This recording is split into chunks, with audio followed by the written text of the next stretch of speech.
आज की मेरी कहानी है शौक। अचानक फोन की घंटी बजी। सुजाता जी भागती हुई फोन उठाने लगी तो सामने से बहू आरती का फोन था। जैसे ही सुजाता जी ने फोन उठाया, आरती ने बिना किसी भूमिका के बोलना शुरू किया। मम्मी जी, हम लोग आज नहीं आ पाएंगे। हम लोग यहाँ मेरे मायके आ गए हैं, तो अब जब भी आएंगे आपको बता देंगे। आप हमारा इंतजार मत करना, कहकर आरती ने सुजाता जी के जवाब के बिना ही फोन रख दिया। सुजाता जी का 2 दिन से जो भी उत्साह था सारा ठंडा हो चुका था। फोन हाथ में लिए ही वो वहीं सोफे पर बैठ गई। कभी फोन को देखती तो कभी दरवाजे की तरफ। सुजाता जी कब से इंतजार कर रही थी कि आज तो बेटे बहू उनके पास आने वाले हैं। 1 साल हो गए उन लोगों को देखे हुए, लेकिन इस बार भी बहू ने आने से पहले ये पटाखा फोड़ दिया। अभी 2 साल पहले ही तो बेटे नच्छ की शादी आरती से हुई है। जब से नच्छ की शादी हुई है तब से उसे देखने को ही तरस गई है। नच्छ शादी से पहले से ही बेंगलोर में जॉब करता था, लेकिन कम से कम छुट्टियों में तो यहाँ आ जाता था। लेकिन अब ऐसा नहीं है। आरती अपने माता पिता की छोटी और लाडली बेटी है। सबसे बड़े एक भैया हैं। जाहिर सी बात है, जब भी नच्छ की छुट्टी पड़ती है तो आरती उसे अपने साथ ही ले जाती, और अगर मायके जाना नहीं होता तो कहीं ना कहीं बाहर का टूर बना लेती। पता नहीं क्यों उसे ससुराल आने में ही रोना आता, जबकि ससुराल के नाम पर सिर्फ सुजाता जी ही थी। शादी के शुरुआती दिनों में छुट्टियों में फिर भी एक दिन कम से कम मिलने तो चले आते थे। अब तो पूरी छुट्टी ही चली जाती है, पर वो लोग नहीं आते। बहू का तो छोड़ो, पर क्या नच्छ का भी मन नहीं करता था उनसे मिलने के लिए। सोचकर उनकी आंखों में आंसू आ गए। तभी उनके यहाँ रहने वाली किराएदार दिव्या जी नीचे उनके पास आई।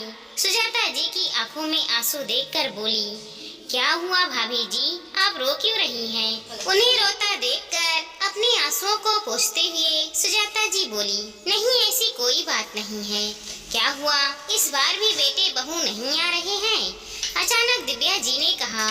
ये सुनकर वो फिर से मायूस हो गई और दोबारा उनकी आंखों में आंसू आ गए।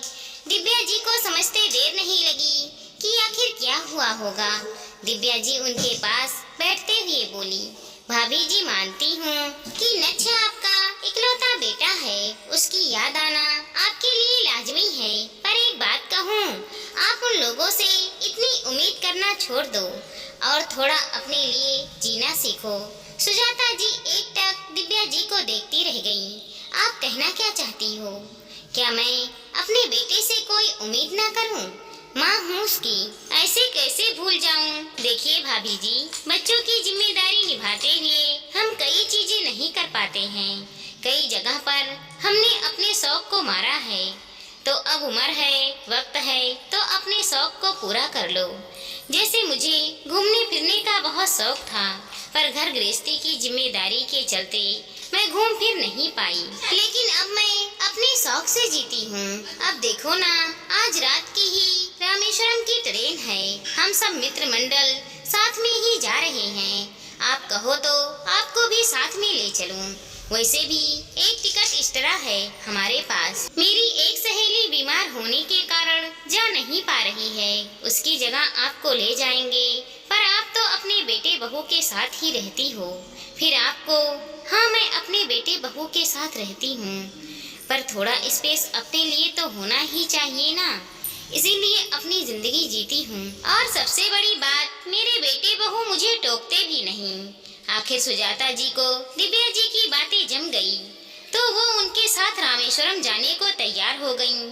पर उन्होंने एक शर्त रख दी, मैं रामेश्वरम तो जाऊंगी आपके साथ, पर मैं अपने बेटे से मिलकर सीधा स्टेशन ही पहुंच जाऊंगी। दिव्या जी उनकी बात पर सहमत हो गईं। दिव्या जी के साथ जाकर सुजाता जी अपना जरूरी सामान शॉपिंग कर खरीद लाईं।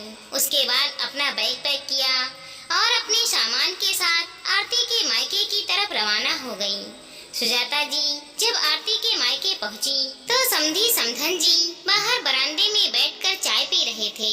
अचानक सुजाता जी को वहां देखकर आरती के माता पिता हैरान रह गए। आपने आकर सरप्राइज दे दिया। आरती की मम्मी ने कहा। आरती के पापा बीच में ही बोल पड़े, अरे समधन जी, आप बाहर ही खड़ी रहेंगी या अंदर भी आएंगी? कहकर वो लोग सुजाता जी को अंदर लेकर आ गए। अंदर आए तो हाल में नच्छ, आरती, उसके भैया भाभी सब बैठे हुए थे। अचानक सुजाता जी को वहाँ देखकर नच्छ और आरती दोनों हैरान रह गए। मम्मी, आप यहाँ अचानक कैसे? बस बेटा, तुझसे मिलने की इच्छा हो रही थी, इसीलिए चली आई। सोचा कि देख आऊं कि तुम ठीक हो या नहीं। मम्मी जी, यह क्या बोल रही हैं आप? अचानक आरती बीच में ही बोली, अरे हाँ, वैसे मुझे ये पूछना नहीं चाहिए था, बहू ने तुम्हें ठीक से रखा ही होगा। सुजाता जी के साथ बैग देखकर नच्छ ने कहा, मम्मी आप कहीं जा रही थी क्या, जो इतना बड़ा बैग लेकर आई हो? हाँ बेटा, मैं रामेश्वरम जा रही हूँ, आज रात की ही ट्रेन है मेरी, तो सोचा तुमसे मिल भी लूंगी और यहीं से स्टेशन के लिए रवाना हो जाऊंगी, इसीलिए अपना बैग भी यहीं लेकर आई हूँ, तो बस यहीं से रवाना हो जाऊंगी। सुजाता जी का जवाब सुनकर सब लोग हक्के बक्के रह गए। ऐसे समधन का अचानक अपनी बहू के मायके आकर रुकना उन लोगों को पच नहीं रहा था। मम्मी जी, आप यहीं रुकेंगी? आपने बताया नहीं आपके प्रोग्राम के बारे में, आप बहू कैसे बताती? तुम तो हमेशा ट्रेन में सवार रहती हो, अपनी बात की और फोन काट देती हो, मुझे तो बोलने का मौका ही नहीं देती हो, और नच्छ फोन उठाता नहीं है, इसीलिए सोचा कि डायरेक्ट जाकर सरप्राइज दे दूं। अरे आंटी जी, आपका ही घर है, आइए ना बैठिए, मैं आपके लिए गर्मा गर्म चाय बनाकर लाती हूँ। अचानक आरती की भाभी ने कहा। उसके कहते ही सुजाता जी वहीं सोफे पर बैठ गईं। आज अचानक कैसे प्रोग्राम बना लिया आपने आंटी, और किसके साथ जा रही हैं आप रामेश्वरम? भैया ने कहा। अब मैं क्या करूं बेटा, मैं अकेली घर पर बोर हो जाती हूँ, तो सोचा कि जो उम्र बची है उसमें अपने घूमने फिरने का शौक पूरा कर लूं, इसीलिए घर को किराएदार के भरोसे छोड़कर रामेश्वरम का टूर बना लिया। पर नच्छ को देखे हुए साल हो गए थे, तो सोचा नच्छ को भी देख लूंगी और फिर यहीं से रवाना हो जाऊंगी। वैसे भी मैं अकेली नहीं जा रही हूँ, बहुत सारे लोग हैं। 1 साल हो गए आपको अपने बेटे को देखे हुए। अचानक आरती की मम्मी ने कहा। हाँ समधन जी, पूरे 1 साल हो गए मुझे अपने बेटे को देखे हुए, पर अभी 4 महीने पहले ही तो ये लोग आए थे, तब मिलना नहीं हुआ। समधन जी ने कहा। नहीं, ये लोग मेरे पास तो नहीं आए थे, पर समधन जी कोई बात नहीं, जैसे बेटियां पराई होती हैं, वैसे ही आजकल बेटे भी पराए होते हैं। कौन कहता है कि बेटियों के ही हकदार बदलते हैं, आजकल तो बेटों के भी हकदार बदल जाते हैं। मुझे इन सब चीजों का कोई गिला नहीं है, ये उनकी जिंदगी है, उन्हें स्पेस मिलनी चाहिए। अब भगवान ने वक्त दिया है तो सोचा अपने शौक पूरे कर लूं, बस यही शौक पूरे करने के लिए निकली हूँ। सुजाता जी ने नच्छ की तरफ देखकर कहा, तो उसने अपनी नजरें नीचे कर ली। आरती, ये मैं क्या सुन रहा हूँ, तुम्हें अपने ससुराल गए हुए 1 साल हो चुके हैं?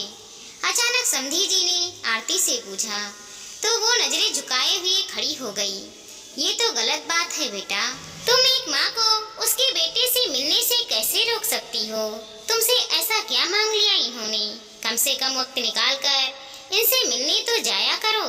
समधी जी, इसमें गलती सिर्फ आरती की तो नहीं है, गलती तो मेरे बेटे की भी है, पर अब इन सब बातों का कोई दुख नहीं है, जाने दीजिए। मुझे अपने बेटे से मिलना था तो मिलने चली आई हूँ, बस अब मैं रवाना हो जाऊंगी, थोड़ी देर बाद मेरी ट्रेन है, कहकर सुजाता जी खड़ी हो गईं। तो नच्छ और आरती ने आगे बढ़कर उनसे माफी मांगी और खुद उन्हें स्टेशन पर छोड़ने गए, इस वादे के साथ कि अगली बार उनसे मिलने जरूर आएंगे।